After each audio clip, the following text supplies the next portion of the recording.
Ma famille n'a jamais fait attention à moi mais maintenant que j'ai réussi ils veulent tout me prendre. À la maison personne n'a jamais fait attention à moi alors je suis parti sans prévenir, sans laisser de mots, sans même vérifier si quelqu'un m'avait vu. Je savais que personne ne s'en rendrait compte tout de suite. Et j'avais raison. Partir n'a pas été un acte courageux, juste une conséquence logique. Pendant plusieurs jours, personne n'a appelé. Puis plusieurs semaines. Quand enfin quelqu'un a demandé où j'étais, la question est restée suspendue dans l'air, sans urgence, sans inquiétude réelle. Je n'étais déjà plus une priorité. Les années suivantes ont été les plus dures de ma vie. J'ai enchaîné les petits boulots, les logements temporaires, les sacrifices silencieux. Mais pour la première fois, chaque pas en avant venait de moi. Je construisais quelque chose, lentement, sans aide, sans soutien, mais avec une détermination que je ne me connaissais pas. Petit à petit, ma situation s'est améliorée. Un travail stable. Une vraie indépendance. Une vie que je n'aurais jamais cru possible quand j'étais encore dans cette maison. Ma famille, elle, faisait partie du passé. On se parlait rarement. Des messages courts. Poliment distants. Rien de plus. Jusqu'au jour où mon père m'a appelé. Il n'a pas pris de nouvelles. Il est allé droit au but. Il m'a expliqué qu'il venait de découvrir que mon compte bancaire était encore relié à une ancienne autorisation parentale, mise en place quand j'étais plus jeune.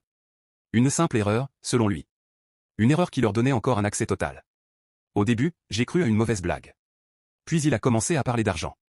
De ce que je pouvais faire pour eux. De ce qu'ils avaient déjà repéré. Une voiture. Des voyages. Des dépenses qu'ils n'avaient jamais pu se permettre avant. Quand j'ai refusé, le ton a changé. Ils ont commencé à me rappeler tout ce qu'ils estimaient m'avoir donné. À dire que je leur devais bien ça. Que sans eux, je ne serais rien. Puis les menaces sont arrivées. Ils disaient qu'ils pouvaient tout prendre. Que si je tentais de bloquer quoi que ce soit, ils videraient le compte avant même que je comprenne ce qui se passait. Il avait raison, je ne pouvais rien faire alors j'ai cédé. J'ai payé ce qu'ils demandaient, voiture vacances, pour la première fois ma famille ne pouvait plus se passer de moi mais ils ne me parlaient jamais de moi. Seulement de ce qu'ils voulaient. Ils profitaient sans honte. Ce qu'ils ne savent pas, c'est que pendant que je faisais semblant d'obéir, j'enregistrais tout. Les montants. Les dates. Les messages. Les menaces à peine déguisées. Je répondais calmement, presque docilement. Mais je savais que je ne pouvais pas laisser ça passer, j'avais travaillé toute ma vie pour avoir ce que j'avais et eux ne méritaient pas un centime de mon travail. Je transmettais tout à mon avocat, il me disait d'attendre tant que je pouvais car plus le temps passait plus leur cas s'aggravait, je n'allais avoir aucune pitié pour eux et je le savais bien, j'allais avoir l'occasion de les détruire une bonne fois pour toutes.